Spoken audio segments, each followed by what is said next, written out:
संगीत।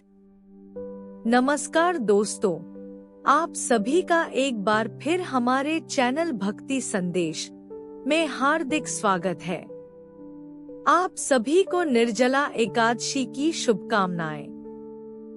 आइए सुनते हैं निर्जला एकादशी की पावन व्रत कथा।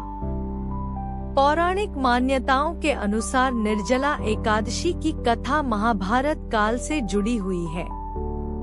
एक बार महर्षि वेदव्यास ने धर्म, अर्थ, काम और मोक्ष की प्राप्ति के लिए सभी पांडवों को एकादशी व्रत रखने का उपदेश दिया। माता कुंती, द्रौपदी और अन्य सभी परिवारजन श्रद्धापूर्वक एकादशी का व्रत करने लगे। लेकिन भीमसेन भोजन के अत्यंत शौकीन थे। उन्हें बहुत अधिक भूख लगती थी और भूखे रहना उनके लिए बेहद कठिन था। इसलिए महीने में 2 बार उपवास करना उनके लिए संभव नहीं था। जब परिवार के सभी लोग उन्हें भी व्रत रखने के लिए प्रेरित करने लगे, तब उन्होंने इसका उपाय जानने का निश्चय किया।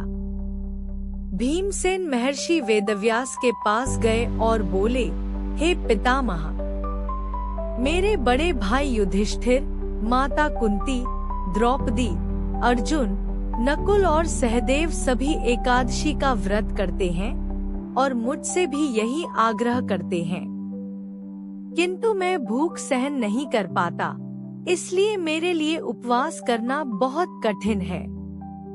वेदव्यास जी ने कहा, यदि तुम स्वर्ग की प्राप्ति चाहते हो और पापों से बचना चाहते हो, तो प्रत्येक पक्ष की एकादशी को भोजन का त्याग करो। इस पर भीमसेन बोले, हे महामुनि, मैं सत्य कहता हूँ कि मुझसे एक समय का भोजन छोड़ना भी कठिन है। मेरे पेट में मानो अग्नि सदा प्रज्वलित रहती है, जो अधिक भोजन करने पर ही शांत होती है। इसलिए मैं वर्ष में केवल एक ही उपवास कर सकता हूँ। कृपया ऐसा कोई व्रत बताइए जिससे मुझे सभी एकादशियों का पुण्य प्राप्त हो सके। तब वेदव्यास जी बोले, हे भीम, ज्येष्ठ मास के शुक्ल पक्ष की एकादशी को पूर्ण श्रद्धा से निर्जल व्रत करो। इस दिन आचमन के अतिरिक्त जल की एक बूंद भी ग्रहण न करो। सूर्योदय से अगले दिन सूर्योदय तक जल का त्याग करने से यह व्रत पूर्ण माना जाता है। उन्होंने आगे कहा, द्वादशी के दिन प्रातः स्नान करके ब्राह्मणों को जल, स्वर्ण तथा अन्य दान सामग्री अर्पित करो।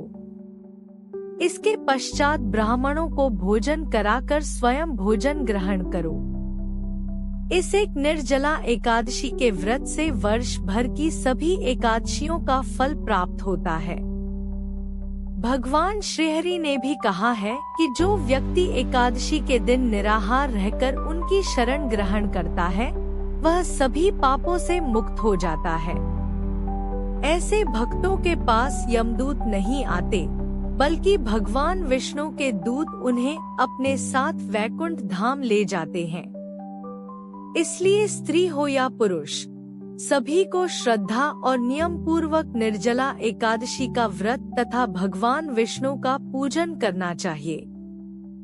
इस व्रत के प्रभाव से बड़े पाप भी नष्ट हो जाते हैं। इस दिन किया गया स्नान, दान, जप, तप और हवन अक्षय फल प्रदान करता है।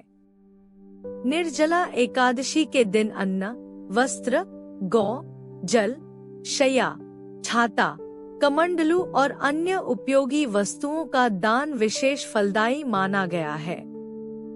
श्रद्धा से किए गए दान और भगवान श्रीहरि की उपासना से मनुष्य को मोक्ष की प्राप्ति होती है।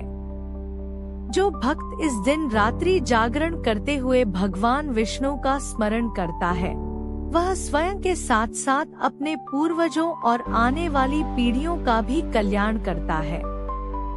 जो व्यक्ति इस निर्जला एकादशी की महिमा को श्रद्धा से सुनता या सुनाता है, उसे भी महान पुण्य की प्राप्ति होती है। द्वादशी के दिन भगवान विष्णु का पूजन करके जल से भरे घड़े का दान करना अत्यंत शुभ माना गया है। महर्षि वेदव्यास के उपदेश को सुनकर भीमसेन ने इस व्रत को स्वीकार किया और विधिपूर्वक इसका पालन किया। तभी से यह एकादशी भीमसेनी एकादशी तथा पांडव एकादशी के नाम से भी प्रसिद्ध हो गई। तो दोस्तों, यह थी निर्जला एकादशी की पावन व्रत कथा। आपको यह कथा कैसी लगी, हमें कमेंट करके अवश्य बताइए। साथ ही हमारे चैनल को सब्सक्राइब करना न भूलें। धन्यवाद।